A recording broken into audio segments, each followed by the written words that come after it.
আসসালামু আলাইকুম, স্বাগতম আপডেটে। চমৎকার একটি সংবাদ এখন আপনাদেরকে জানাতে যাচ্ছি। সাবেক আইনমন্ত্রী আনিসুল হক এবং উপদেষ্টা সালমান গ্রেপ্তার। আমরা বিস্তারিত খবরটি জানবো এখন। আমরা প্রথম আলো থেকে এই সংবাদটি জানছি। সাবেক আইনমন্ত্রী আনিসুল হক ও সাবেক প্রধানমন্ত্রী শেখ হাসিনার বেসরকারি শিল্প ও বিনিয়োগ উপদেষ্টা সালমান এফ রহমান গ্রেপ্তার হয়েছেন। ঢাকা মহানগর পুলিশের ডিএমপি কমিশনার মোহাম্মদ মইনুল হাসান আজ মঙ্গলবার সন্ধ্যার পর প্রথম আলোকে জানান, রাজধানীর নিউ মার্কেট থানার একটি মামলায় দুজনকে গ্রেপ্তার করা হয়েছে। পুলিশ সূত্রে জানা গেছে, কোটা সংস্কারের দাবিতে বৈষম্য বিরোধী ছাত্র আন্দোলনের কর্মসূচি চলাকালে 16 জুলাই ঢাকা কলেজের সামনে সংঘর্ষে দুজন নিহত হন, একজন ছাত্র ও একজন হকার। এ ঘটনায় নিউ মার্কেট থানায় দুটি মামলা হয়েছে। এসব হত্যার ঘটনায় ইন্ধনদাতা হিসেবে এই দুজনকে গ্রেপ্তার করা হয়েছে। পরে এ বিষয়ে ডিএমপি জনসংযোগ বিভাগ মিডিয়া থেকে পাঠানো এক খুদে বার্তায় বলা হয়েছে, নৌপথে পালিয়ে যাওয়ার সময় ঢাকা সদরঘাট এলাকা থেকে সালমান এফ রহমান ও সাবেক আইনমন্ত্রী আনিসুল হককে গ্রেপ্তার করেছে পুলিশ।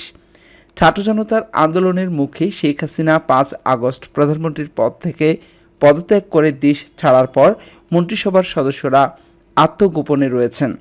আওয়ামী লীগের নেতারাও আছেন আত্মগোপনে। কেউ কেউ দেশ ছেড়েছেন বলে খবর এসেছে।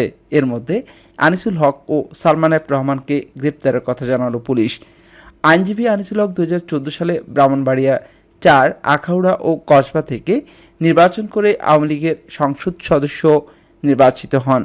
সেবারই তাকে আইনমন্ত্রী করা হয়। এরপর থেকে তিনি আইনমন্ত্রীর পদে ছিলেন।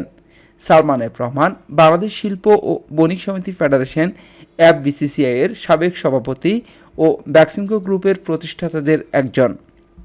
তিনি আওয়ামী লীগ সভাপতি শেখ হাসিনার বেসরকারি খাত বিষয়ক উপদেষ্টা ছিলেন। 2018 সালের নির্বাচনে সালমান এফ রহমান ঢাকা 1 আসন থেকে নির্বাচন করে আওয়ামী লীগ থেকে সংসদ সদস্য হন। পরে তাকে নিজের বেসরকারি শিল্প ও বিনিয়োগ উপদেষ্টা পদে নিয়োগ দেন সাবেক প্রধানমন্ত্রী শেখ হাসিনা।